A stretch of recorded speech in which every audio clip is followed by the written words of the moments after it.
స్తుతిం ధ్యానమచ్చాం యదావద్విదాతుం భజన్యస్య జానన్ మహేశావలంబే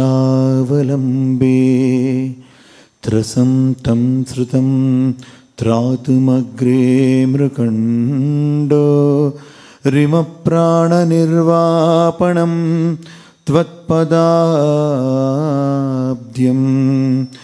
దివ్యధూనిమకరందే పరిమళపరిభోగ సచ్చిదానందే శ్రీపతిపదారవిందే భవభయకేదచ్చిదే వందే చిదం సంవిభుం నిర్మలం నిర్వికల్పం నిరీహం నిరాకారం ఓంకారం వాచ్యం గుణాతీతమవ్యక్తిమేకం తురీయం పరం బ్రహ్మ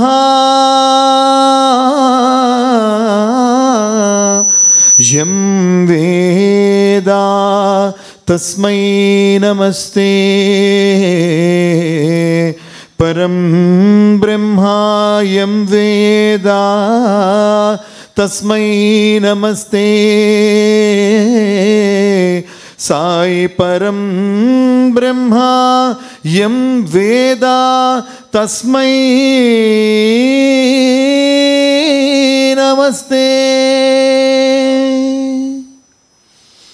జనార్దన వాసుదేవ జగన్నాథ నికేతన అనాథ బంధో దయా ప్రేమ సింధో జగదీశ మహిపాలక ఆనందదాయక అద్భుత రూప దివ్య ప్రేమానుగ్రహదాయక శ్రీకృష్ణాయ వాసుదేవాయ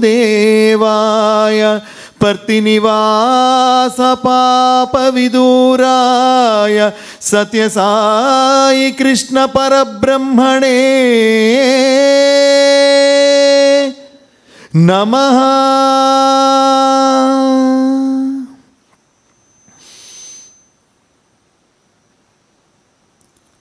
చరణకమలం భవహరణం అద్వితీయం శాంతం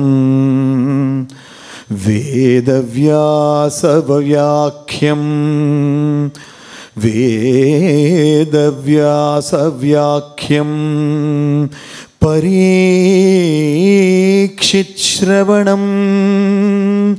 శ్రీకృష్ణ లీలా వినోదం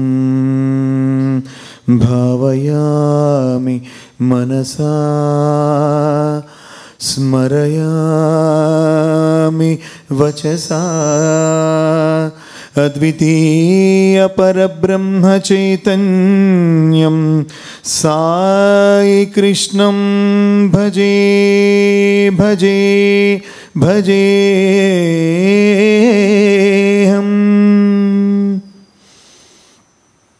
పరమపావనమగు సత్యసాయి కృష్ణుని దివ్య శ్రీ చరణాల విందములకు అనంత కోటి ఆత్మపూర్వక ప్రణామం అర్పిస్తూ మనమంతా ఎక్కడ ఉన్నామో ఒక్కసారి పునశ్చరణ చేసుకోవలసిన ఆవశ్యకత ఎంతైనా ఉన్నది.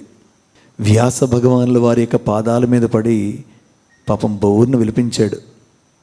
అంటే వాస్తవానికి ఒకసారి పరీక్షిత్తుని యొక్క మన విషయాన్ని కొంచెం అవలోకనం చేసుకుంటే, అర్థం చేసుకుంటే, పునశ్చరణ చేసుకుంటే ఎంత కష్టం కదా, ఎంత ఇబ్బంది కదా. పుట్టక ముందే తండ్రిని కోల్పోయాడు. పుట్టిన తర్వాత తాతలే తండ్రులే పెంచుతుంటే వారు కూడా 5 ఏళ్ల ప్రాయంలో తనను వదిలేసి వెళ్ళిపోయారు. 5 ఏళ్ల ప్రాయంలో రాజ్యభారాన్ని స్వీకరించినప్పుడు అప్పుడు ఎంతటి జ్ఞానవంతుడంటే పరీక్ష, అంతే కదా. భగవంతుని యొక్క స్పర్శ గర్భంలో ఉండగానే సోకినటువంటి యొక్క దివ్యాత్మస్వరూపుడైనటువంటి యొక్క పరీక్షిత్ మహారాజుకి మనంతా కూడా ఒకసారి గట్టిగా మొట్టమొదటిగా మన యొక్క అభివందనలతో కూడినటువంటి హర్షాన్ని, అయ్యా మీకు ఇవే కోటి కోటి వందనాలు అని తెలియజేయాలి. ఎంతటి అద్భుతం కదా. కృష్ణ పరమాత్ముడు ఏం చెప్పాడంటే, నాయన నా నిర్యాణం తర్వాత ఏ యుగం వచ్చినట్లు లెక్క, కలియుగం వచ్చినట్లు లెక్క అని చెప్పాడట. అయితే కృపాచార్యుల వారిని పరీక్షిత్ మహారాజు అడిగారు, అయ్యా గురువర్య, ఈ కలియుగం యొక్క ప్రభావం మనిషి మీద ఉండకుండా చెయ్యాలంటే ఏం చేయాలని అడిగారు. చాలా ఇంపార్టెంట్ క్వశ్చన్, మనకి ఇది పనికొస్తుంది. కలియుగం యొక్క ప్రభావము మనిషి మీద ఉండకుండా ఉండాలంటే ఏమి చెయ్యాలి? ఇది ప్రశ్న. 3 చెయ్యాలట. ఎన్ని విషయాలు చేయాలండి? మనలోకి కలి ప్రవేశించకుండా ఉండాలి అంటే 3 చెయ్యాలి. మొట్టమొదట ఏం తెలుసా అండి? పాలన సత్యమై ఉండాలి. అంటే పరిపాలన సత్యమై ఉండాలి. అంటే పరిపాలన అంటే సీఎంలు, పిఎంలు, ప్రెసిడెంట్లు ఈ పాలన కాదు, రాజ్యపాలన కూడా కాదు. అది భౌతికంగా వచ్చేటువంటి అర్థము. పోనీ చెప్తాం. మొట్టమొదటిగా పాలన బాగుండాలి. రెండవది విశ్వాసముతో కూడినటువంటి యొక్క భక్తిని కలిగి ఉండాలి. మూడవది నిరంతరప్రాయముగా భగవత్ నామస్మరణ చెయ్యాలి. ఈ 3 ఎక్కడ జరుగుతాయో అక్కడ కలి ప్రవేశించదు. ఆ విధంగా పాలన బాగుండాలి. పాలన అంటే ఏమండి? పరిపాలన అంటే కేవలంగా మనం చేసేటువంటి యొక్క ప్రభుత్వ నిర్వహణ కాదు. మన లోపల, దేహం లోపల, ఈ శరీరం లోపల ఒక పాలన ఉన్నది. అది ఆత్మపాలన, బుద్ధి పాలన, మనోపాలన, దేహపాలన. 4 రకాలు. ఆత్మపాలన దైవికంగా ఉంటుంది, వినాలి. బుద్ధి పాలన మహనీయతత్వంగా ఉంటుంది. మనోపాలన మనుష్యపరమై ఉంటుంది. దేహపాలన పశుపరమై ఉంటుంది. కనుక పాలన ఆత్మపరమై ఉండాలి. అంటే ఆత్మ మనల్ని పరిపాలించాలి. నిజంగా మన ఆత్మ మనల్ని పరిపాలిస్తున్నదా? అసలు ఆత్మని మనం గుర్తిరిగేటువంటి యొక్క ప్రయత్నంతో కూడా సాధన చేస్తూ ఉన్నామా? Question, answer. మనం we have to answer inside. మా భక్తి విశ్వాసంతో కలిగి ఉండాలి. ఇప్పుడు వస్తుంది మనకు ఇవాళ రాబోతున్నదంతగా ఈ భక్తి ఎట్లా విశ్వాసముతో నిండుగా ఉండాలనేది మొత్తం ఇవాళంత కథాంశము కూడా. మూడవది, మిక్కిలి ముఖ్యమైనది, మనందరికీ తెలిసినది, పరమాత్ముడు మనకు అందించినది నిరంతర నామస్మరణ. నిరంతర నామస్మరణ, నిరంతర నామస్మరణ. తెలుసా అండి ఎంత ఉత్కృష్టమో తెలుసా? మీకు తెలుసో తెలియదు, గుడ్ మార్నింగ్ విత్ గాయత్రి మంత అని రేడియో స్థాయిలో ఒక ప్రోగ్రాం వచ్చింది. విన్నారు ఎప్పుడైనా? ఏంటంటే what is that? Good morning with Gayatri మంత్ర. మనం రోజు ఏం చేస్తున్నామండి హోమం దగ్గర? ఓం భూర్భువస్వః తత్సవితుర్వరేణ్యం భర్గో దేవస్య ధీమహి ధియో యో న ప్రచోదయాత్ స్వాహా. అది ఎంత శక్తివంతం తెలుసా? మీకు తెలుసో తెలియదో, రోజు మన ఋషి మహోత్సవ యజ్ఞానికి హాజరవుతున్న అందరూ కూడా గత జన్మలో 100కి 100% కూడా ఋషి పొంగవలుగా పుట్టి ఇప్పుడు సాయి భక్తులుగా మారిన వారి అనే అంశాన్ని గట్టిగా సముద్రం అని తెలియజేయాలి. దీంట్లో అతిశయోక్తి లేదు, లేదా సందేహమే లేదు. స్మరణతో మాయమైపోతుంది. కాబట్టి కలి ప్రభావానికి లోనవ్వకుండా అంటే ఇవన్నీ చెయ్యాలి. అయితే వ్యాసుణ్ణి ఇంకా అడుగుతూ ఉన్నాడు. ఎవరు? పరీక్షిత్ మహారాజు. చెప్పవయ్యా వేదవ్యాస మాతాతల ముచ్చట్లు, శ్రీకృష్ణ పరమాత్ముని లీలా వైభవ అచ్చట్లు, లీలామృతం గ్రోలెదం ఈనాటి రాత్రి. వేదవ్యాసుడు ఆ సింహాసనం మీద ఉచితంగా కూర్చొని ఉండగా ఇతను పాదాల దగ్గర కూర్చుని ఆ పరీక్షిత్ మహారాజు అద్భుతంగా శ్రీకృష్ణ లీలామృతాన్ని వింటూనే ఉన్నాడు. అప్పుడు చెప్పాడు వేదవ్యాసుడు, మొదలుపెట్టాడు ఈనాటి కథాంశము. అయ్యా పరీక్షిత్ మహారాజా, ఓ చిరంజీవి, జాగ్రత్తగా విన్నాయన అని చెప్తూ ఏం చెప్తున్నా అంటే, నాయన నీకు తెలుసా ఖాండవ వన దహనం. ఏంటది? కథ పేరేంటండి? ఖాండవ వన దహనం. ఏంటండి? ఎవరైతే ఈ ఖాండవ వన దహనం కథ వింటారో వారికి శరీరములో ఉదరానికి సంబంధించినటువంటి వ్యాధులు ఉన్నా, అంటే ఉదరం అంటే ఏంటండి? పొట్టకు సంబంధించిన వ్యాధులున్నా, దానికి సంబంధించినటువంటి ఏవైనా బాధలున్నా అవి పటాపంచలైపోతాయట. ఎందుకో మీకే తెలుస్తుంది ముందు. ఖాండవ వనవాసం, ఖాండవ వన దహనం. ఏంటంటే పేరు? ఖాండవ వన దహనం. ఏంటండి? అది ఒక అద్భుతమైనటువంటి యొక్క సాయం సంధ్యా సమయం. యమునా తీరములో శ్రీకృష్ణ పరమాత్ముడు, అర్జునుడు ఇరువురు, మన అదే కదా హీరో సైడ్ హీరో, వాళ్ళిద్దరే నిన్నటి నుంచి వారు విడదీయకుండా ఉన్నారు. వారు అలా కూర్చొని ఆనందంగా ఏవేవో చక్కగా ఊసులాడుకుంటూ ఉన్నారు. ఆ యమునా నదిలో కాళ్ళు తడుపుకుంటూ ఆ కాళ్ళతో నీళ్ళను విసురుకుంటూ ఎన్నో రకాలైనటువంటి అద్భుతమైనటువంటి యొక్క ఆ క్రీడలో వారు మునిగి ఉండగా ఒక అద్భుతమైనటువంటి వెలుగు, పరమాద్భుతమైనటువంటి వెలుగు చక్కుమని తలుక్కుమని మెరిసింది. ఒక్కసారి వెనక్కి తిరిగి చూద్దామా, తలెత్తి చూద్దామా, ఒక బ్రాహ్మణోత్తముడు చూసేకర్లా ఆ బ్రాహ్మణోత్తముడు అన్నాడు, నాయనా మీ ఇరువురిని నేను ఒక విషయాన్ని అర్థించడానికి వచ్చాను, నాకు సహాయం చేయగలరా అన్నారట. అరే మీకు మేము సహాయం ఏం చేయగలమండి అని అన్నట్ట శ్రీకృష్ణ పరమాత్ముడు. మీరెవరండి ఇంతకీ? శ్రీకృష్ణ పరమాత్మ అంటున్నాడు, మీరెవరండి ఇంతకీ, మీరెవరింతకీ, మీకు మేము ఏ సహాయం చేయగలము అంటున్నారు. స్వామి అంటారు కదా, who are you, who are you, where are you from? మీకు చెప్తాను అద్భుతమైన విషయం. సో అడిగాడు కృష్ణుడు, మీరెవరండి? అప్పుడు అన్నట బ్రాహ్మణోత్తముడు, 14 భువనాలు పరిపాలించడి ప్రభువు నీవు, జీవులన్ సృష్టించి పోషించి పాలించు విభుడు నీవు, నీకు నీకు జ్ఞానము ఎరుకలేదా నేనెవరినో, ఓ భువనైక చక్రవర్తి కృష్ణమూర్తి అని అన్నాడు. అంటే అప్పుడు కృష్ణుడు చాలా మౌనమైపోయాడు. అప్పుడు అర్జునుడు అడుగుతున్నాడు, అయ్యా కృష్ణ పరమాత్మ అంటే సర్వాంతర్యం అతనికి తెలిసిన నువ్వెవరు? నాకేం తెలుసు అంటే అప్పుడు చెప్తున్నాడు, నేను ఎవరినో కాదు, అగ్నిహోత్రుడు. అంటే ఏంటండి అగ్నిహోత్రుడు? అంటే అగ్నిదేవుడు. అగ్నిహోత్రుడు అని చెప్పాడు అక్కడ. స్వామి కూడా రాయడం కూడా భాగవత వాహినిలో అగ్నిహోత్రుడు అని రాశారు, అగ్నిహోత్రుడు. అయితే నేనేం సహాయం చేయగలం మీకు? ఏం చెప్పమంటారయ్యా, ఏం చెప్పమంటారు? నాకు ఒక వ్యాధి ఉన్నది, ఒక ఇబ్బంది ఉన్నది. అదేం తెలుసా? అజీర్తి వ్యాధి. ఏ వ్యాధి అండి? అగ్నిహోత్రుడికి అజీర్తి వ్యాధట. చాలా మనం వినటానికే చాలా జుగుత్సాహంతంగా ఉంది. అంటే అగ్నిహోత్రుడికి అజీర్తి వ్యాధి ఏంటంటే, అయితే మేమేం చేయగలం నీ అజీర్తి వ్యాధి అంటే?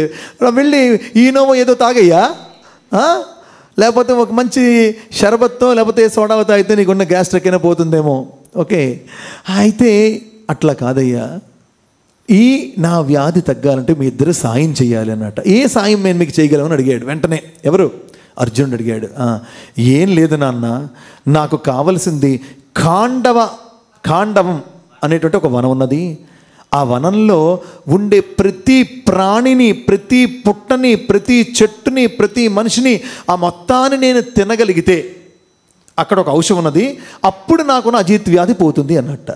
తినేవయ్య వెళ్ళి, మమ్మల్ని ఎందుకు అడుగుతావు? ఏం చెప్పమంటావు? తినడానికి వెళ్ళాను. అక్కడ తక్షసుడు, ఏం పేరండి? తక్షసుడు అనేటువంటి ఒక వాడు ఉన్నాడు. రాక్షసుడు ఇంకా తక్షసుడు అనే ఒక వ్యక్తి ఉన్నాడని చెప్పారు అక్కడ. తన పరివారంతో ఆ ఖాండవ వనంలో కొలువుంటూ ఉన్నాడు. ఈ తక్షసుడు ఎవడు? ఇంద్రుని యొక్క బెస్ట్ ఫ్రెండ్. ఇంద్రునికి అంటే కిత్ అండ్ కిన్ అంటే ఒక రకంగా ఇంద్రుడి తాలూకు కిట్టి ఫ్రెండ్. అంటే మీకు బాగా అర్థమవుతుందని చెప్తున్నాను నేను కొంతమందికి. ఇంద్రుడికి బాగా క్లోజ్ కాబట్టి ఎట్టి పరిస్థితులైనా వీడు వెళ్ళి, అగ్నిహోత్రుడు వెళ్ళి దాన్ని దహనం చేసి తినడం మొదలు పెడతాడు. ఇంద్రుడు ఒప్పుతాడా? ఎవరిని పంపిస్తాడు? వెంటనే వరుణుడిని పంపిస్తాడు. ఓ వరుణ వెళ్ళరా, అగ్నిహోత్రుడికి ఏదో అజీర్తి వ్యాధి కోసం ఖాండవం తింటున్నాడు, అక్కడ తక్షసుడు ఉన్నాడు, అది పోతే మధ్యలోగానే ఆగిపోయాడా, అటు బయటికి రాదు, ఇటు లోపలికి వెళ్ళదు, రెండింటి చెడిపోతాను. కాబట్టి నాకు ఎట్టి పరిస్థితుల్లోని మీ ఇద్దరూ నాకు ఎట్టి పరిస్థితుల్లో కూడా సహాయం చేయాలి అంటే కృష్ణ పరమాత్ముడి వైపు అనుమతి కోసం అర్జున్ చూస్తాడు. వెంటనే కృష్ణ పరమాత్మ కనురెప్పలు ఎగరేస్తాడు. అంటే అర్థం ఏంటి? కానీ డన్ డన్ డన్ అనంటే కదా, డన్ డన్ రైట్. కానీ అప్పుడు అర్జునుడు అంటున్నాడు, ధనుర్ధారి అయినటువంటి అర్జునుడు ఏమంటున్నాడు తెలుసా అండి? ఓ అగ్నిహోత్ర, నేను వస్తాను, నీకు సంరక్షిస్తాను, కానీ చూసావా నా అంబుల పదిలో నా అంబుల పొదలో ఉన్నటువంటి యొక్క ఆ బాణాలు చాలా కొన్ని మాత్రమే. అవి ఎన్ని ఉంటాయి? మహా అయితే 10, 15, 20 ఉంటాయి. నా అస్త్రాలు వెంటనే అయిపోయాయి అనుకో, మధ్యలో నువ్వు ఇబ్బంది పడతావు, మేము ఇబ్బంది పడతాం. దట్టు ఆ ఖాండవ వనమంతా చుట్టూ తిరగడానికి అంత వేగముతో తిరిగే రథము కూడా మా దగ్గర లేదు. కాబట్టి దయచేసి ఏమీ అనుకోవద్దు. ఈ రెండూ లేనప్పుడు మేమేమి చేయాలంటే, నీకు అది ఎంత పాటి అని అగ్నిహోత్రుడు తన యొక్క సంకల్ప మాత్రముతో అద్భుతంగా తాను అక్షయ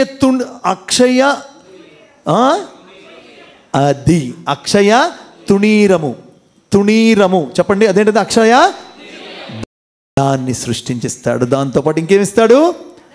ఏంటండి? ఆంజనేయ ధ్వజరథం. ఆంజనేయ అంటే ఆంజనేయుడు తెలుసు కదా, అర్జున్ యొక్క రథం యొక్క ఆ పతాకం మీద ఏముంటుంది? ధ్వజం మీద ఆంజనేయ వీర హనుమంత అంటే ఎక్కడా కూడా అతను ఉండాల్సిందే, అతను లేదు.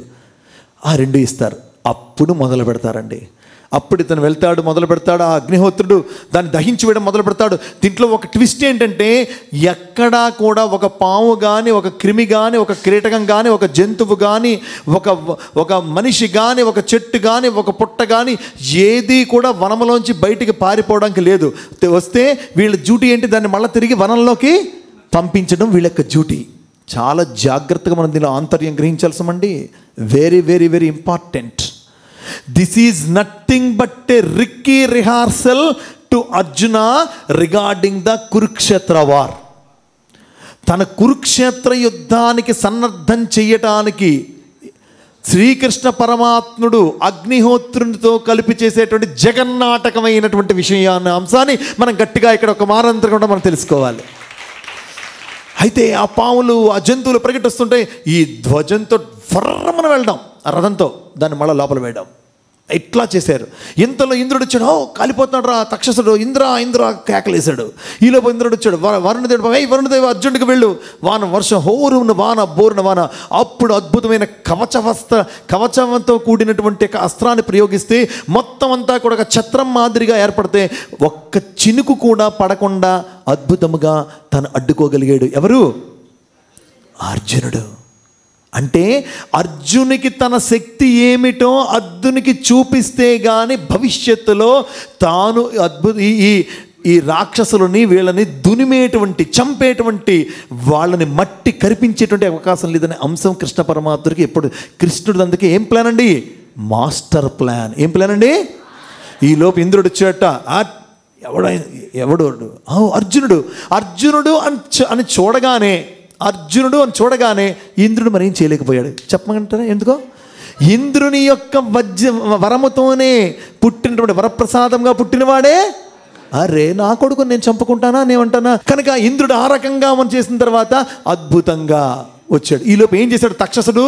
ఎవ్వరి కళ్ళకి కనిపించకుండా తన మిత్రుడు ఏంటంటే మయుడు. ఈ మయుడు ఎవడు? శిల్పి, మహాశిల్పి. ఆ మహాశిల్పి అయినటువంటి మయుడికి సహకారంతో పారిపోవడం మొదలుపెట్టాడు.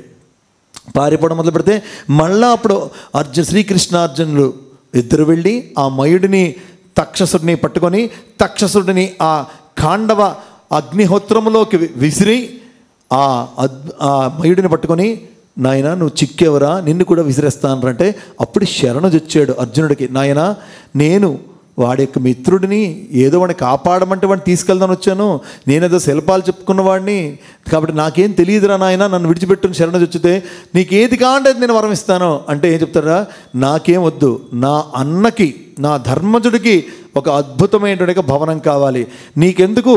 ఈ భారతావని అద్భుతముగా వర్ధిల్లేలా, ఎప్పటికీ తరతరాలకు యుగాలకు చెప్పుకునేలా అద్భుతమైన మయ సభను, మయుడు చేసేటువంటి యొక్క ఆ భవనమే మయ సభను నేను కట్టించిస్తానని ఆ మయుడు కట్టించి ఇచ్చిందే ఆ మయ సభ అన్న అంశాన్ని మనందరం కూడా ఇక్కడ మనం తెలియజేసుకోవాల్సిన ఆవశ్యకత ఎంతైనా ఉన్నది.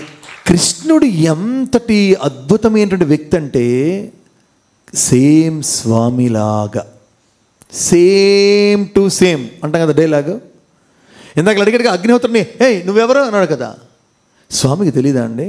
అటువంటి విధంగా ఖాండవ వన దహనం అయిన తర్వాత దాని ఫలితముగా వచ్చిందే మైసభ. చూడండి, ఇదంతా ఇంటర్లింక్. కాండవ వన దహనము జరగకపోతే మైసభ ఉండదు, మైసభ లేకపోతే ద్రౌపది అక్కడ జరిగేటువంటి రాజసూయాగానికి దుర్యోధనుడు రాడు. దుర్యోధనుడు రాకపోతే మైసభని అంతా చూస్తున్నప్పుడు ఆ ద్రౌపది చెలికత్తెలతోని నవ్వకపోతే దుర్యోధనుడికి కోపము కలగకపోతే జోదంలో ఓడించాలనుకోకపోతే ఇవంతా కూడా ఇంటర్లింక్. ఎలాగైనా దుష్టులను పట్టి వాళ్ళని మట్టి కరిపించి మట్టిలో పాతేయాలని ఒకసారి పరమాత్ముడు భగవానుడు అనుకుంటే ఎట్టి పరిస్థితులు కూడా యుగాల వరకు మాస్టర్ ప్లాన్ వేసే తీరుతాడు. ఈ విషయాన్ని అందరం కూడా స్వామి దగ్గర గట్టిగా చెప్పాలి. రాజసూయ యాగము మరొక్క మారు మనం అక్కడికి వద్దాం. మహేసభలో జరుగుతున్న రాజసూయాగానికి అందరూ వచ్చారు, దుర్యోధనుడు కూడా వచ్చాడు, అంతే కదా. అందరూ ఎంత అద్భుతంగా ఉంది అన్నారు. ఒక్కడ మాత్రమే ఇది ఇంత అద్భుతంగా ఉంది, నా దగ్గర ఎందుకు లేదనుకున్నాడు. అసూయ ఆ విధంగా దుర్యోధనుడికి మారిపోయి ఏమైందంటే, ఇలాగ తిరుగుతున్నప్పుడు జలముంది కదా అని మెల్లిగా వెళ్తే అమ్మాయి సభలో జలము లేదు కదా అని వెళ్తే దుప్పు మన కాలు జారి జలంలో పడిపోయినట్లుగా చెలికత్తెలు ఎవరో నవ్వితే పాపం ఆ ద్రౌపది మహామాత నవ్విందనుకున్నట్లుగా మనవాడు పాపం ఊహించేసుకొని చాలా ద్వేషించేసి ఎట్లాగైనా ఈమెకు అంతం చూడాలి, పాండవుల యొక్క అంతం చూడాలని తప్పించిపోయినటువంటి యొక్క మహాక్రోధి విరోధి అయినటువంటి యొక్క దుర్యోధనుడు వారితో పాటు అన్నదమ్ములు మిగతా మహర్షులు అందరు రాగా ఆ అద్భుతమైనటువంటి యొక్క మయసభలో ఆ రాజసూయగాన్ని తలపెట్టినప్పుడు అద్భుతముగా పరమాత్ముడు శ్రీకృష్ణ పరంధాముడు ధర్మరాజును వెళ్ళడిగాడు, అయ్యా అందరికీ అన్నీ ఇచ్చేవి కదా, మీకు తెలియనిదేం కాసమండి, ఇది మనకు తెలిసినదే, బట్ తెలిసిన దాంట్లో ఉండేటువంటి కోణాన్ని వెతుక్కోవాల్సిన ఆవశ్యకత ఎంతైనా ఉన్నది. అయ్యా అందరికీ అన్నీ ఇచ్చావు కదా, నాకు ఏదైనా ఒక సేవ ఇవ్వా. ఏమిచ్చాడు సేవ? అన్నీ అయిపోయాయ్యా, ఇంకేమీ లేవు, కేవలం ఎంగిలాకులు ఎత్తికేదే ఉంది. అది ఎందుకు కృష్ణ, ఆ దాసీజనులు ఉన్నారు కదా వాళ్ళు చేసుకుంటారు. లేదు, నాకు అది కావాలి. నిన్నటి రోజున ఆ వ్యాస భగవాన్ల వారు చెప్పినట్టుగా కాదు, ఆ ఎవరు చెప్పారు అక్కడ, ఎవరైతే అశ్వమేధ యాగం చేసినటువంటి యొక్క మహా ప్రధాన పురోహితుడు చెప్పినట్లుగా, ఏం చెప్పమంటావు కృష్ణ పరమాత్ముడు బంగారు పళ్ళెల్లో అందరి యొక్క ఋషివర్యుల యొక్క పాదాలు పెట్టి బంగారు చెంబుతో బంగారు బిందులో నీళ్ళు తీసుకడుగుతూ ఉంటే ఆ పరబ్రహ్మ చైతన్య స్వరూపమే అంత వంగి సేవ మానవాళికి జ్ఞానానికి పట్టం కట్టిన మనమెంత అని చెప్పినప్పుడు ఇక్కడ ఏం చేశాడు, అందరూ తిన్నటువంటి యొక్క ఎంగిలాకులను, ఆ మిగిలి విసర్జించబడినటువంటి ఆ వదిలివేయబడినటువంటి యొక్క ఆ మొత్తాన్ని కూడా శేషమైనటువంటి అన్నంతో తడిసి ముద్దైనటువంటి ఆకులను తన నెత్తిన పెట్టుకొని పక్కన విసిరేడంటే, మనం ఏ విధమైనటువంటి సేవ గృహాలయంలోనైనా, ఈ క్షేత్రాలయంలోనైనా, విద్యాలయంలోనైనా, ఉద్యోగ వ్యాపారాలయంలోనైనా ఏ పని చేయడానికైనా సిగ్గుపడకుండా ఉండేటువంటి సేవా చైతన్య స్ఫూర్తిని అలనాడు ద్వాపర యుగంలోనే మనకి నిరూపించడానికి కృష్ణ పరమాత్మ గట్టిగా మనందరూ కూడా గట్టిగా ఆ మహాప్రభువుకి మన యొక్క కృతజ్ఞతాపూర్వక అభివందనలు తెలియజేసుకోవాలి. ఇది స్వామి చెప్తూ సేవ ఆ విధంగా చెయ్యాలరా. అటువంటి సేవా స్ఫూర్తికి నిదర్శనం సత్యసాయి భగవంతుడు. అటువంటి మైసభలో దుర్యోధనుడు, దుశ్శాసనుడు, అటువంటి కౌరవులందరూ కూడా చేరి ఉన్నారు. అదేవిధంగా దాంతోపాటు కృష్ణ పరమాత్ముడికి ఇదే విధంగా సేవ చేసి ఎట్లాగైనా పాండవుల్ని దెబ్బతీయాలని ఆ రోజే పళ్ళు కొరికాడు. ఆ పళ్ళు కొరికిన దుర్యోధనుని మామ వారకంటిన చూసాడు. ఎవడా మామ? శకుని మామ. వీడు దొరికాడురా. ఉసిగొల్పారు. అప్పుడు అన్నాడు దుర్యోధనుడు శకుని యొక్క ప్రోద్బలముతో, ఏమన్నాడు? ఎవరి ద్వారా కబురు పంపాడు దుర్యోధనుడికి చెప్పగలరా? విదురుడి ద్వారా కబురు పంపాడు. ఎవరి ద్వారా కబురు పంపాడండి? ఎందుకు? విదురుడి మాట అయితే ఎవరు వింటారు? దుర్యోధనుడు కానీ, ధర్మరాజు కానీ, భీముడు కానీ, అర్జునుడు కానీ, నకులుడు కానీ, సహదేవుడు కానీ ఎవరైనా వింటారు. కాబట్టి ఆ విదురుడు, అయ్యా ధర్మరాజా, ఓ కొడుకా పిలుస్తున్నాడు రా. ఎవడు పిలుస్తున్నాడు?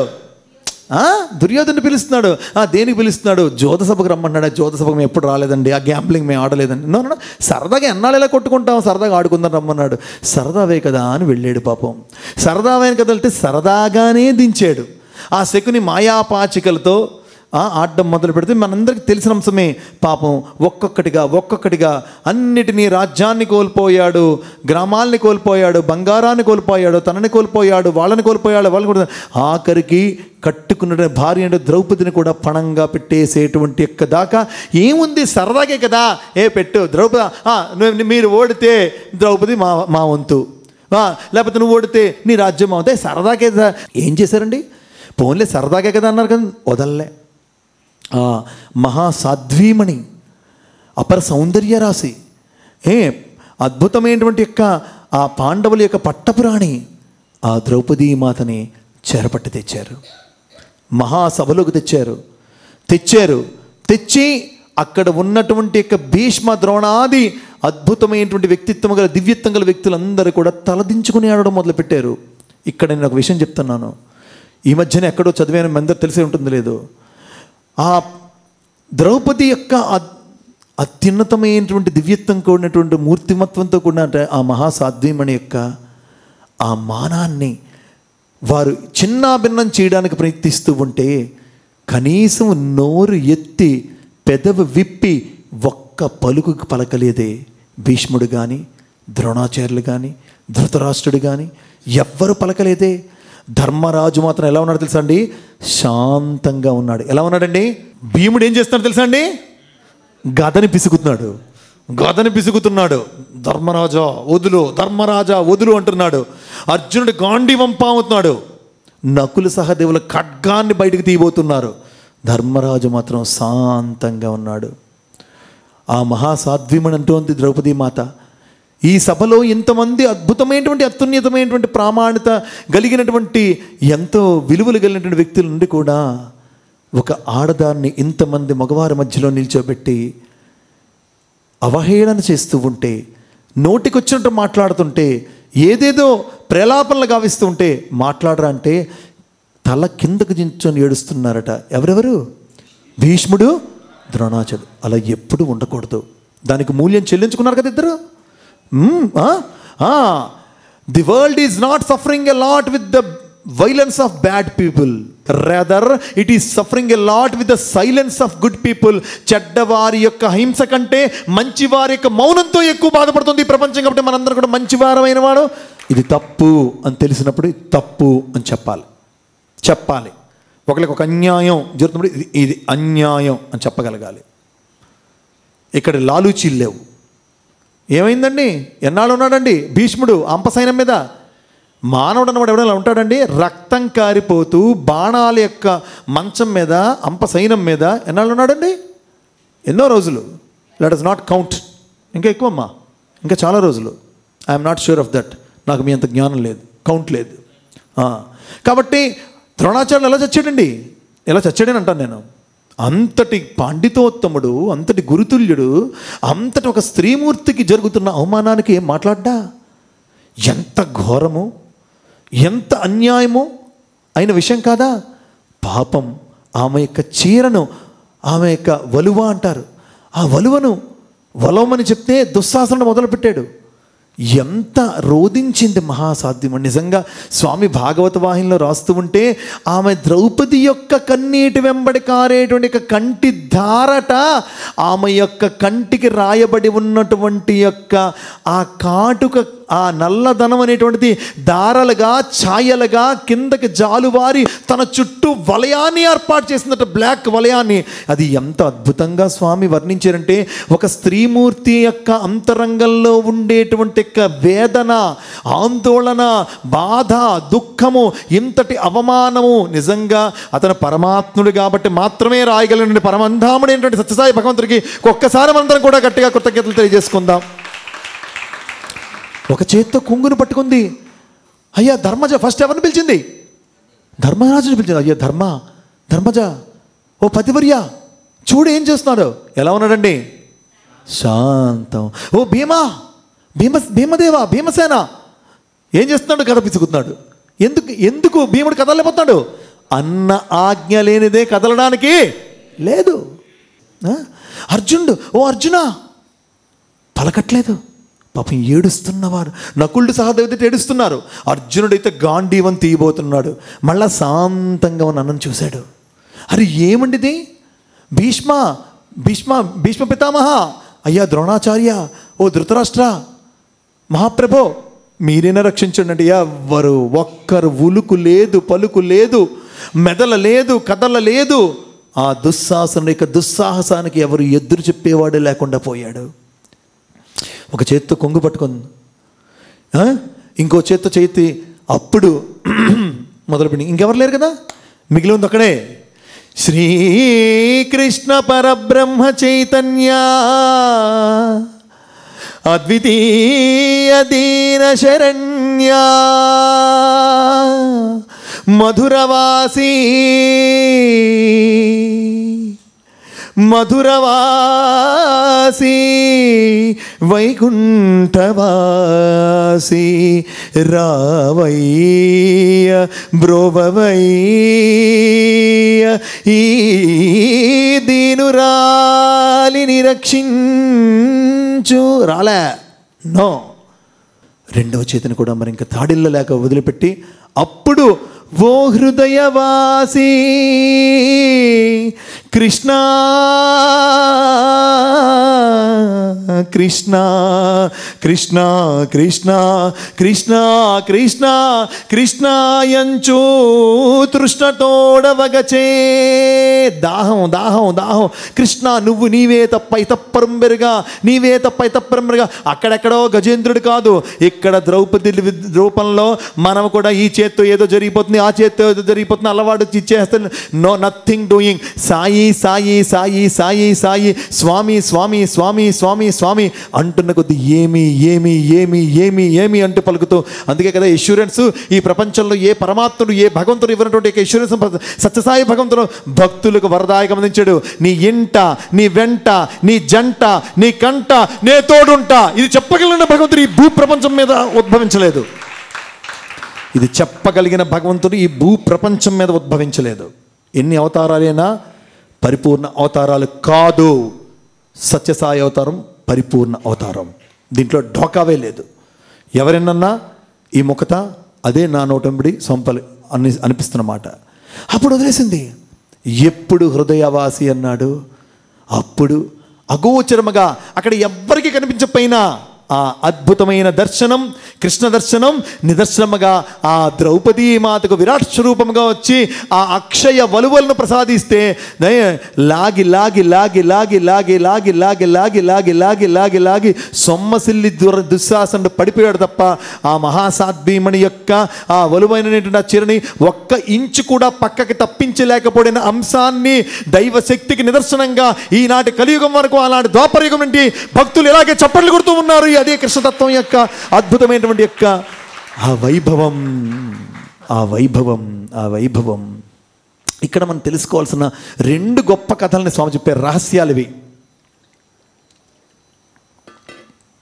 ఏం చెప్పారు తెలుసా అండి? కురుక్షేత్ర యుద్ధం అయిపోయిన తర్వాత, ఎక్కడ అయిపోయిన తర్వాత అండి? గట్టిగా చెప్పాలి, ఎక్కడ అయిపోయిందండి? అయిపోయిన తర్వాత అప్పుడు నకులుడు పిలిచాడు ఒకరోజు. ఎవరిని పిలిచాడు? ధర్మరాజుని. ఎప్పుడు పిలిచాడండి? ఎవరిని పిలిచాడు?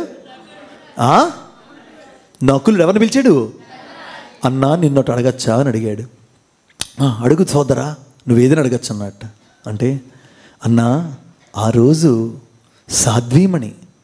సాధ్వీమణి అయినట్టే ఆ అపర సౌందర్య రాశి మనందరి ఇంటి వెలుగు అయిన ద్రౌపదిని చెరపట్టినప్పుడు ఎంతమంది మేము కత్తులు తీసాము. ఆ అర్జునుడేమో వాడేమో గాంధీవం తీశాడు, భీముడేమో గద పిసుక్కున్నాడు. కానీ నువ్వు మాత్రం శాంతంగానే ఉన్నావన్నా. తప్పు కదా అన్నా? నువ్వు చేసిన తప్పు అనిపించలేదా? అరే ఏం చెప్పమంటావు నకులా? చూడు, నువ్వు ముందుకెళ్ళినా, నువ్వు కత్తి పట్టుకొని ముందుకెళ్తే వాళ్ళ కత్తి తీసి ఏం చేస్తారు? నిన్ను నరికేస్తారు. వాడు గాంధీవం తీసి వెళ్తే 1000 మంది భటులను తెచ్చి వాడిని బయటికి ఏం చేస్తారు? ఈడ్చేస్తారు. గద ఒకటి తీసేలోగా 100 గదలు భీముడిని ఏం చేస్తాయి? బుర్రని చెక్కలు చేస్తాయి కదా. అక్కడ రక్షించగలిగినటువంటి వాడు ఒక్క కృష్ణ పరమాత్ముడు మాత్రమే. నేను ఏంటి శాంతంగా ఉండి కోరేను తెలుసా? ఓ ద్రౌపది, నీ సోదరుడైనటువంటి కృష్ణుడిని, ఆ పరబ్రహ్మ చైతన్యముని, సర్వాంతర్యామని శ్రీకృష్ణ పరంధాముణ్ణి ఎక్కడో మధురవాసి వైకుంఠవాసి అక్కడున్నావయ్యా ఎక్కడున్నావయ్యా అని అంటావు ఏంటమ్మా? శాంతంగా ఉండి నేను చేసిందల్లా ఓ మనసా, ద్రౌపది మనసా, కోరు ప్రార్థన కొరకు ఒక్కసారి హృదయవాస్యం రావాలని నేను ప్రార్థించాను కాబట్టి శాంతంగా ఉండగలిగాను చెప్పేట. ఆ శాంతంగా ఉండి ప్రార్థనలో నేను మునిగి ఉన్నాను చెప్పేట. అంటే ద్రౌపది మనసులో కలిగినటువంటి యొక్క మనసులో హృదయవాసి శ్రీకృష్ణ రావయ్య రక్షించబడినటువంటి యొక్క ఆ స్ఫురణ కలగటానికి నేను నిరంతరప్రాయమైనటువంటి యొక్క ప్రార్థన చాలా ఆత్మపూర్వకంగా బలంగా చేసేనయ్యా. నన్ను ఏం చెప్పమంటావు? మీ అందరూ కూడా బయటికి కోపాన్ని ప్రదర్శించారు, నేను లోపల అద్భుతమైనటువంటి నామస్మరణ యజ్ఞాన్ని నేను చేసి ఆ అద్భుతమైన మనో సంకల్పంలోని కృష్ణ పరమాత్మను జనించేలా చేయడానికి తగినటువంటి ప్రార్థన నేను అర్పణ గావించాను. అప్పుడు శాంతంగా ఉండాలా, లేకపోతే ప్రశాంతంగా ఉండాలా, అంతకు మించిన చిత్తముతో ఉండాలా, లేకపోతే ఆందోళన కలిగి ఉండాలి? ఇప్పుడే నువ్వు చెప్పున్నాట. చెప్పగానే నకులుడు ధర్మరాజు యొక్క కాళ్ళ మీద పడ్డాడు. ఎంత ప్రేమ నీకు కృష్ణుడంటే, ఎంత నమ్మకం నీకు కృష్ణుడంటే. మా అందరికీ మా బలం మీద నమ్మకం, కానీ నీకో కృష్ణుడి బలం మీద నమ్మకం. ఇక్కడ రెండింటికి పోటీ అండి. ఇది ద్రౌపది భక్తి, కృష్ణుడి శక్తి. ద్రౌపది భక్తి, కృష్ణుడి శక్తి. కృష్ణుడి శక్తి గెలిచి తీరుతుంది డియర్ డివోటీస్. అయితే మీకు తెలుసు ఎందుకు అక్షయ వలువల్ని ఇచ్చాడు? ఆ చీరలు అక్షయంగా ఎందుకు ఇచ్చాడు వలువల్ని? ఎక్కడ అలనాడు ఒక పర్వతం నాడు, నేను డీటెయిల్కి వెళ్ళను, తనకి చిటికిన వేలు చెరుకు గడ కోస్తూ ఉండగా తనకు గాయమైతే రక్తం ధారాపాదిగా వస్తుంటే రుక్మిణి ఏమో దాసజనులరా వైద్యులారా రండంది. సత్యభామ ఇంకోళ్ళ కోసం వెతికింది, ఇంకోళ్ళ కోసం వెతికారు. కానీ అక్కడే ఉన్నటువంటి ద్రౌపదీ మాత తన యొక్క కొత్త చీర కొంగును కర్సర్రమని చింపి కట్టింది. కొనసాగుతున్న వేళలో దుర్యోధను యొక్క ఏ ఉపాయము కూడా పారలేదు, ఏ ఉపాయం కూడా జరగలేదు. అప్పుడు అమ్మవారికి కోపం వచ్చింది. ఎవరండి అమ్మవారు? ద్రౌపదీ మాత. చెప్పాలండి, ఎవరండి అమ్మవారు? ద్రౌపదీ మాతకు కోపం వచ్చింది. అప్పుడు ఆ సభలోనే ఆ అక్షయ వలువులన్నీ వస్తున్నప్పుడు దుశ్శాసన కింద పడిపోయిన తర్వాత రౌద్రరుద్రాలైంది. గట్టిగా కేకేసింది, మామూలు కాదు, సింహ గర్జనట అని కేకేస్తే తుళ్ళిపడ్డారు మొత్తం అంతా. అంటే మహా అపర కాళీ అవతారంలాగా ఏ జుత్తునైతే పట్టుకొని లాక్కుని ఈడ్చుకొని ఇక్కడికి వచ్చారో ఆ వేణుబంధనం అంటే ఏంటండి? వేణుబంధనం అంటే వేణుబంధనం అంటే జడ. ఆ జడ పట్టుకుని ఈడ్చుకుని రావడంలో విడిపోతే అమ్మ శ్రీకృష్ణ పరమాత్ముడు ఆమెకి దర్శనమిస్తూ తన నిదర్శనాన్ని చూపిస్తూ అమ్మ ఆ కుర్లను కాస్త వేణీబంధనం చేసుకోమ్మా అంటే, లేదు కృష్ణ పరమాత్మ సోదర, ఎట్టి పరిస్థితుల్లో కూడా ఈ కుర్లు ఇలాగే ఉంటాయి. ఎవడైతే చేతులతో ఈ కుర్లను తాకేడో వాడు మట్టి కరిచి మట్టిలో కలిసే వరకు, వాడి యొక్క భార్య విధవరాలై, స్వామి రాసిన మాట ఇది, విధవరాలై రోధించేంత వరకు ఈ కురులు ఇలాగే ఉంటాయి. గుర్తుంచుకోండి, ఒక స్త్రీ గనక ఏదైనా సభలో కానీ ఇంటిలో కానీ స్థలంలో కానీ ఏడ్చిందంటే 1,000,000 మంది పురుషులు ఏడ్చినంత ఫలితమట. అందుకే దయచేసి స్త్రీలు ఎవరు ఇళ్లలో ఏడవకండి, వేటిని కూడా వాటి కోసం ఆ చెప్తూ ఉంటే అప్పుడు చెప్పారట వ్యాస మహర్షుల వారు పరీక్షిత్ మహారాజుతో, ఏం చెప్పమంటావయ్యా మీ తాతల యొక్క ధర్మత, ఏం చెప్పమంటావు మీ తాతల యొక్క అద్భుతమైన ధర్మ గుణాలు, ఏం చెప్పమంటావు? ఆ అవ్వ ఎవరండి? అవ్వ ద్రౌపదీ మాత. ఎవరండి అవ్వ? ద్రౌపదీ మాత. ఏం చెప్పమంటావు? ఆ సాధ్వీమణి యొక్క అద్భుతమైన కృష్ణ పరతత్వంలో ఉండేటువంటి భక్తి విశ్వాసములు. మీకు చెప్పాను కదా, కలిపి ప్రవేశించకుండా ఉండాలంటే రెండవది విశ్వాసముతో కూడే భక్తి. అలాంటి భక్తితో కూడిన, అలాంటి విశ్వాసంతో కూడిన భక్తి, అలాంటి భక్తితో కూడిన విశ్వాసం రెండు ఉంటే కలి ఏ దేహంలోని ఏ ఇంటిలోని ప్రవేశించదు అని మీరందరూ గట్టిగా చెప్పండి కూడా స్వామికి చెప్పాలి. ఒకసారి మేము విన్నాము స్వామి, తెలుసుకున్నాము స్వామి. ద్రౌపది యొక్క శపథమైపోయింది. దుర్యోధనుడు ఏమీ చేయలేకపోయాడు. ఏమీ చేయలేకపోతే కోరుకున్నాడు కదా, వనవాసానికి వెళ్ళిపోవాలి. మీ అబ్బాయి ఇక్కడ ఉండడానికి వీల్లేదు, వెళ్ళిపోయారు. పాపం వనవాసానికి వెళ్ళిపోయారు. చాలా జాగ్రత్తగా వినండి. దుర్యోధనుడు వెళ్ళి ధర్మరాజు వాళ్ళని వనవాసానికి పంపించాడు. ధర్మరాజు వాళ్ళంతా వెళ్ళిపోయారు. హ్యాపీగా ఆనందంగా ఉన్నారు. చాలా హాయిగా నిజంగా ఆ ప్రశాంతంగా అరణ్యంలో హ్యాపీగా ఆనందంగా కాలాన్ని గడుపుతున్నారు. ఇంతలో దూర్వాస మహాముని 10,000 మంది శిష్యులతో హస్తినాపురంకి వచ్చాడు చాతుర్మాస దీక్షణ చేయటానికి. చూశాడు దుర్యోధనుడు, నటించేసాడు. మామూలు నట్ట కాదు, అపరమైన భక్తుల్లో నటించేసి 4 మాసాలు ఆ దూర్వాసునికి సేవ చేసి ఏమి కావాలో అన్నీ అందించి ఎలాగైనా దూర్వాస మహాముని యొక్క కోపాగ్నికి ధర్మరాజు మొత్తం అందరినీ కూడా భస్మీపటనం చెయ్యాలి, బూడిద చెయ్యాలని కంకణంతో అన్నీ అయిపోయిన తర్వాత చిట్ట చివరిన వెళ్ళిపోతున్నప్పుడు, అయ్యా మా సోదరులు కూడా ఉన్నారయ్యా, వారి పేరు ధర్మరాజు, భీముడు, అర్జునుడు, నకులుడు, సహదేవుడు, వారందరూ కూడా ఆ అడవిలోట తపస్సు చేసుకుంటున్నారు. వీడు పంపించడంలే. చూడండి ఎంతటి మూర్ఖుడో, తుచ్చుడో, నీచుడో, అడవిలో తపస్సు చేసుకుంటున్నారు. మీరు కూడా ఒక మార్గమధ్యంలో మా ధర్మరాజు గారు వాళ్ళ వద్దకు వెళ్ళి మీ 10,000 మంది శిష్యులతో వెళ్తే వాళ్ళు కూడా మీకు ఆతిథ్యాన్ని అందించి మీకు ఎంతో రుణపడతారు, మీకు ఎంతో అద్భుతంగా మీ అనుగ్రహానికి పాత్రలు అవుతారంటే తప్పక వెళ్తాను ఆయన, నీ మాటను తప్పకుండా నెరవేరుస్తారని దూర్వాస మహాముని అడవిలో వెళ్తున్న దారి క్రమంలో ఆ ధర్మరాజు వారి దగ్గరికి వెళ్ళాడు. వెళ్తే అప్పుడు ధర్మరాజు చక్కగా ఏముంటుందంటే అక్కడ ఏమీ లేదు వాళ్ళ దగ్గర. కానీ దూర్వాస మహాముని చూడగానే, నువ్వేనా ధర్మరాజు? వెరీ గుడ్, నేను నీ ఇంటికి ఈరోజు ఆతిథ్యానికి నా 10,000 మంది శిష్యులతో వచ్చాను. చూడండి, 10,000 మంది శిష్యులతో ఆతిథ్యానికి నట్ట అడవిలో వచ్చాడు, మిట్ట మధ్యాహ్నం వచ్చాడు. ఎంత ఘోరం అండి వీళ్ళకి. మేము సంధ్య వార్చి వచ్చేలాగా మాకు అన్నప్రసాదాన్ని ఏర్పాటు చేయి అన్నట్ట. సంధ్య వార్చి వచ్చేలాగా అన్నప్రసాదం. వాళ్ళకి ఒక అద్భుతం, వాళ్ళేం వండుకోవట్లే. వాళ్ళకి సూర్య భగవానుడు ఒక అద్భుతం ఏంటంటే ఏమిచ్చాడు? అక్షయ పాత్ర ఇచ్చాడు. ఆ అక్షయ పాత్ర ఇచ్చిన తర్వాత ఆ అక్షయ పాత్రలో ఉండేటువంటి గొప్ప విషయం ఏంటంటే అందరు తినేస్తారు, భీముడు కూడా తినేస్తాడు. చిట్ట చివరి ఎవరు తింటారు? ద్రౌపదీ మాత తింటుంది. తిన్న తర్వాత దాన్ని ఆమె కడిగేస్తుంది. ఒకసారి కడిగితే మళ్ళా రేపు సూర్యోదయం దాకా దాంట్లో అక్షయం మరి అవదు. ఆమె కడిగేసింది, అప్పుడే చచ్చిపోయింది. ఎలాగా? దూర్వాస మహాముని ఆమె లోపల రోధిస్తోంది. ఎట్లా? వెంటనే వచ్చేస్తారు. అతనికి చాలా కోపం, క్రోధానికి కేర్ ఆఫ్ అడ్రస్, పేటెంట్ హక్కు కోపం, బూడిదీపతమ్మనం. అయ్యో నా భర్తలు నాకు ఇవాళ అయిపోయింది, ఇవాళ చెట్ట చివరి రోజు. ఓ కృష్ణ పరమాత్మ రక్షించు, ఓ కృష్ణ పరమాత్మ కాపాడు, ఓ కృష్ణ పరమాత్మ అంటే లోపల ఆవిడ ఏడుస్తోంది, బయట వీళ్ళు ఏడుస్తున్నారు. 5 అన్నదమ్ములు. అప్పుడు ఎవరి కోసం ఏడుస్తున్నారండి? శ్రీకృష్ణుడి కోసం ఏడుస్తున్నారు. చూసారు గొప్ప విషయం. వాళ్ళ జీవితంలో వాళ్ళకి ఏమి కావాలన్నా డబ్బు కోసం ఏడవలే, బంగారు కోసం ఏడవలే, ఇంకో వ్యక్తులకు సాయం కోసం అడగలే. వాళ్ళు నిరంతరం కూడా కృష్ణ కృష్ణ కృష్ణ కృష్ణ కృష్ణ కృష్ణ అని ఏడ్చారు. వాళ్ళ తృష్ణ కృష్ణ, వాళ్ళ తృష్ణ కృష్ణ, వాళ్ళ దాహం తృష్ణ కృష్ణ. అలా ఆలోచిస్తుంటే ఏమి కృష్ణ అంటే ఈ లోపు కృష్ణుడు అలా గజ్జల శబ్దమైతే పైకి బుర్రెత్తి చూసేలోగా ధర్మరాజు కృష్ణ పరమాత్ముడు సగోచరమై దర్శనమిచ్చి నిదర్శనముగా అడుగులో అడుగు వేసుకుంటూ వస్తే, వచ్చాడయ్యా, అదిగో వచ్చాడయ్యా అని అద్భుతంగా మనందరం కూడా ఒకసారి మన కర్తార్థంతో కృష్ణుడు ఆహ్వానిస్తే, ఎక్కడ ద్రౌపది సోదరీమణి అని లోపలికి వెళ్ళి, అమ్మా ఆకలేస్తోంది అన్నం పెట్టవా అన్నాడట.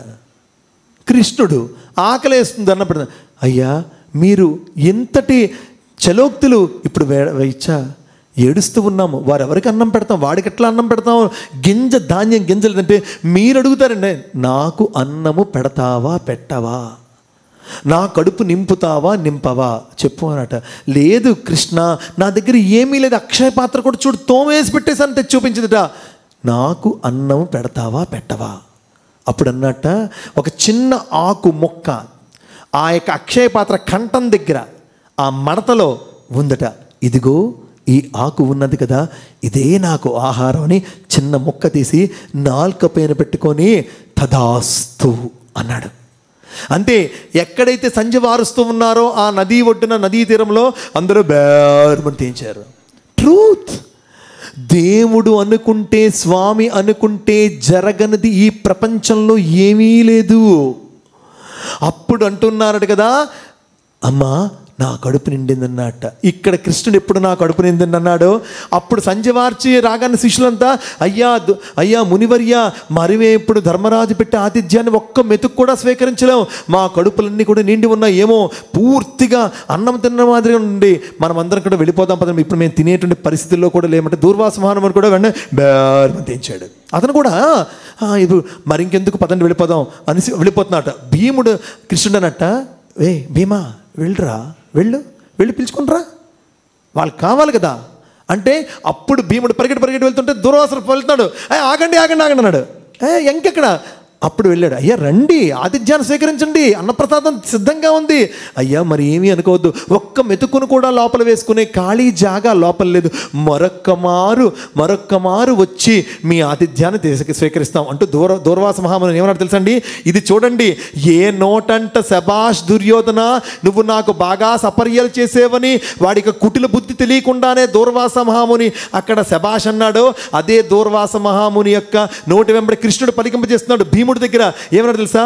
ఓ భీమా, గుర్తుంచుకో, ఎవడైతే నన్ను నా చెడు మార్గంలో పెట్టి నన్ను ఉసుగొల్పి మీ దగ్గరికి నేను మిమ్మల్ని భస్మీపటనం చేసే విధంగా కోపాగ్నికి నన్ను కలగజేసినటువంటి నీ సోదరుడు ఎవడైతే దుర్యోధనుడు హస్తినాపురంలో ఉన్నాడో, ఇదియే నా శాపము, వాడు సర్వనాశనము అవ్వుగాక అని చెప్పించాడు దుర్వాసమని. That is lord Krishna. దేవుడిని నమ్ముకున్నారు కాబట్టే మొత్తం పనంతా పరమాత్ముడు చేస్తాడు. మనం కొంచెం పట్టుకొని అతను కొంచెం పట్టుకొని, మనం కొంచెం పట్టుకొని అతను కొంచెం పట్టుకొని, ఇలా జరగదు. మనం వదలాలా, అతను పట్టాలా. అర్థమైంది కదా? ఇప్పుడు భీముడు వచ్చి వెనక్కి వచ్చి చెప్పాడు, కృష్ణ పరంధామ, కృష్ణ పరమాత్మ, మరి ఇంకెక్కడ దూర్వాసుడు, 10,000 మంది శిష్యులు ఎప్పుడో పలాయనం చిత్తగించి పారిపోయారు. ధర్మజ వాడు ఏమన్నారు తెలుసా? ఎవడు ఉసుగొల్పాడో వాడు సర్వనాశనం అవుతాడంటే కృష్ణున్నట, నేను ఉన్నంత వరకు మిమ్మల్ని ఎవ్వరూ ఏమీ చెయ్యలేరు అంటూ మీ హృదయాలలో నా ఎడల అచంచలమైన విశ్వాసం ఉన్నంత వరకు నేను మీ చెంతనే, మీ వెంటనే, మీ జంటనే, మీ కంటనే ఉంటా అని ఆనాడిచ్చిన అభయాన్ని గుర్తు తెచ్చుకుంటూ ఆ వ్యాస మహర్షుల వారు ఆ పరీక్షిత్ మహారాజుకి ఆ రాత్రంతా చెప్తుంటే అద్భుతమైన తన తాతలు తన యొక్క కృష్ణ పరమాత్మని యొక్క లీలా వైభవ విశేషాలను వింటూ ఆనంద బాష్పాలతో వారి యొక్క పాదాలను, వ్యాస మహర్షి యొక్క పాదాలను అభిషేకిస్తుంటే పరీక్షిత్ మహారాజు యొక్క ఆనందానికి అవధులు లేవు. ఆ రాత్రంతా కృష్ణ రాత్రిగా, కృష్ణ లీలను ముచ్చటించుకునేటువంటి అద్భుతమైన అమృత రాత్రిగా గడుస్తున్నటువంటి ఆ అద్భుత తరుణంలో మనల్ని చరితార్థులు చెయ్యాలని గట్టిగా ఒక మారందరం కూడా జయ బలో భగవాన్ శ్రీ సత్యసాయినాథ్ మహారాజ్కి. ఓం స్వస్తి ప్రజాభ్య పరిపాలయంతాం న్యాయేన మార్గేణ మహిం మహేశ గోబ్రాహ్మణేభ్య శుభమస్తు నిత్యం సమస్తలోకాః సుఖినో భవంతు సమస్తలోకాః సుఖినో భవంతు సమస్తలోకాః సుఖినో భవంతు. సర్వం శ్రీ సత్యసాయీశ్వర దివ్య శ్రీ చరణారవిందార్పణమస్తు.